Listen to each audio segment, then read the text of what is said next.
Hi, Mr. Khuzairil. Let's wait for others to join the meeting. Hello, Miss Meelna. Yes, we should. Can't start the meeting without everyone. Hello everyone. Are all staff present and prepared? Yes. Yes. Hello everyone, sorry for keeping you guys waiting. I have internet connection issues just now. It's okay. I think we can start our meeting now with Ms. Rika's presentation. Since everyone is fully prepared, greeting everyone.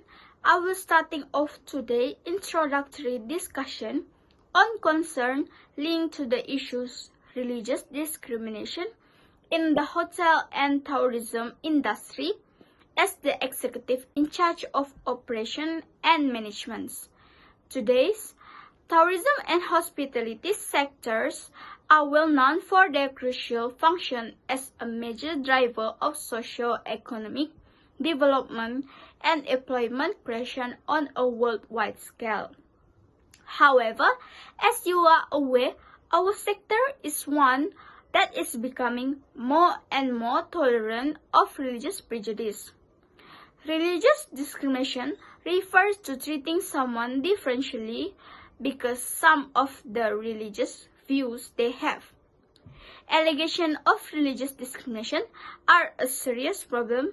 Thus, every business should work to foster a welcoming environment for all of its staff, regardless of their religious affiliation. Failure to follow these issues can foster a hostile work environment, result in privacy lawsuit, and cause significant reputational harm if we cannot find an agreement. Thank you, Ms. Rika. Hi and Assalamualaikum everyone. Since Ms. Rika has presented the meaning of religious discrimination, I would like to present to you the factor of why does religious discrimination happen. The first reason is indirect discrimination in the workplace. One example is several hotels continue to forbid hijab wearers from working in roles requiring direct guest contact and engagement because they think that Western tourists prefer to have non-hijabi hotel staff members to serve them. The second factor is not respecting others' religions and belief. This term exists because the employer has set the image of hotel and tourism industry follow the image side of Western industry. Even though we are living in different religion and culture country, such as one of Muslim employee had to serve the guests liquor and beer. The last factor is ignoring knowledge among the members of different religious groups for their own benefits. As example, instance, in the claim of religious discrimination made by Pierre, a dishwasher who is a soldier of Christ Church, because the hotel scheduled her to work on Sunday despite Pierre's request for a Sunday off. The reason why Pierre asked for Sunday off because in their religions and belief, Sunday is a relaxation day. And long story short, the hotel demise was sealed when Pierre was fired for misbehavior, careless and unexcused absence. After failing to show up for work on Sunday, even though other employees were there to cover for her, it showed that their company did not respect and understand their religion. And yeah, I think that's it from me. Thank you for listening. Now we will hear from Mr. Khuzairil. You may present your slide. So, for my part, I will be explaining about the effects and statistics. Effects. For effects, there are three, which are fear in contacting or being in a community with various religious groups. Second, hatred. Third, feeling of rejection in a community. For the first one, why does it happen? Because of verbal microaggressions on a daily basis, like name-calling, mocking, and stereotyping.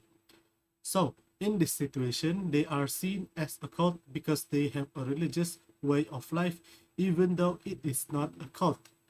So, by being set as a cult, they will instill the idea of fear in their mind because they do not want people to see them as a cult, and other people will see them as a cult.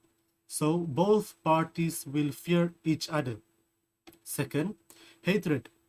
This is because they receive unjustly acts on the daily basis.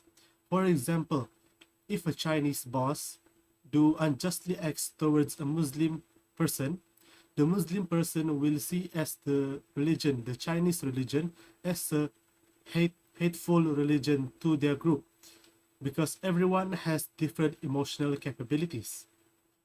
People can accept the fact that they have been done negative acts, but some people does not have the capability to accept it. Hence why hatred happens.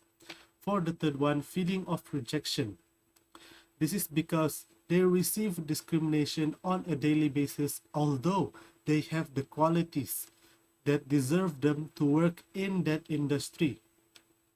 But because of discrimination, they feel that they do not belong there. That's why they feel rejection in that community. So, as for statistics, here is a graph that shows population by religion in Malaysia. By looking at this graph, I have proven that Malaysia has many religions in it. So, the second graph, which shows percentages of cases of religious discrimination. Muslim and Hindu receive the most religious discrimination in the workplace along other religion.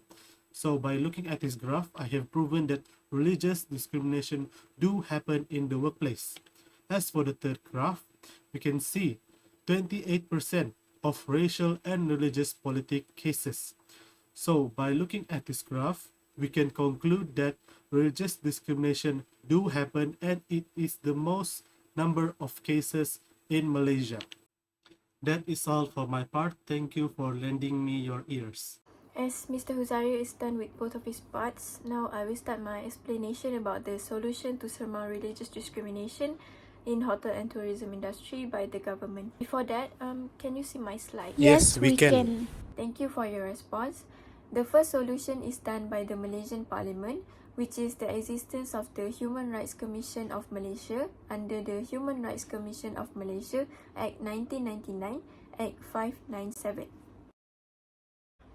It is better known as SUHAKAM, which stands for Suruhanjaya Hak Asasi Manusia Malaysia. SUHAKAM is the National Human Rights Institution. Its mandate is to promote human rights education, advise on legislation and policy, and conduct investigations. The second solution is planned by the Ministry of Tourism and Culture, who are planning to enact a new act to enable stern action to be taken against any discrimination that violates the Federal Constitution. The last solution is done by the local authorities, or also known as Pihak Berkuasa Tempatan, PBT. The government directed PBT to revoke hotel operators' licenses if they were found to discriminate religion, such as the case that happened before, which is prohibiting Muslim women workers from wearing headscarves and prohibiting Punjabis and Sikhs from wearing turbans while working in the hotel and tourism industry. That is the end of my presentation. Thank you for listening. I appreciate your excellent discourse, Ms. Meelna. I will discuss recommendations in this section. These are some ideas that can be expanded upon, including the creation and implementation of an equal opportunity policy that explicitly prohibits harassing or discriminating against employers or job applicants based on their religious or philosophical belief. Additionally, we must take all allegations of harassment carefully, fully investigate the situation, and if the complaint is supported, act quickly to halt the racist behavior. Make doubly sure that all staff members are aware of how the organization intends to use any information on religion or faith before it is gathered and used for observing reasons. They should also freely consent in writing, ensure that each employer, regardless of their religion, receives equitable treatment and has opportunity for training. I think that's all from me, and maybe this is the last topic for our discussion. That is all for today. Please email all your slides to me and combine the important parts before we present this topic to the superior. Thank you. Thank you everyone. Have a nice day and see you at the office tomorrow. Bye everyone. See you at the office.